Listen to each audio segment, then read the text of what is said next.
अगर कामयाब बनना है तो मंजिल पर नजर रखो। अगर कामयाब बनना है तो मंजिल पर नजर रखो।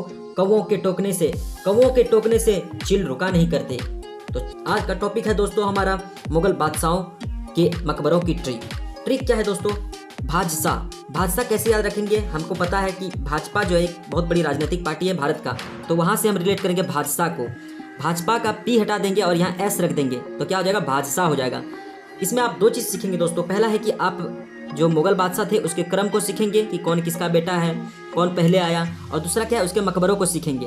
तो ट्रिक क्या है? बी से बाबर, एस से हुमायूं, ए से अकबर, जे से जहांगीर, एस से शाहजहां और ए से औरंगजेब। इसके मकबरों का ट्रिक क्या है दोस्तों? जैसे हम किसी को कहते हैं ना कायदे से बोल, उसी तरह क्या होगा कि कायदी से ला आम मांग रहे हैं हम कि कायदी से ला आम। तो का से क्या हो गया? काबुल हो गया। दी से दिल्ली हो गया। सी से सिकंदरा हो गया और ला से लाहौर हो गया। आम का आ से क्या हो गया? आगरा हो गया। और लास्ट वाला आप देख रहे हैं कि बाद लिखा हुआ है, तो बा से क्या हो गया? ये देखिए, यहाँ से औरंगजेब का औरंग और यहाँ से बाद, तो क्या हो गया? दोनों को मिला देंगे तो औरंगाबाद हो गया दोस्तों। अगर वीडियो पसंद आया तो वीडियो को लाइक कीजिए दोस्तों, चैनल को सब्सक्राइब कीजिए, ज़्यादा से ज़्यादा लोगों को शेयर कीजिए। Please help me, I need your help दोस्त। Thank you.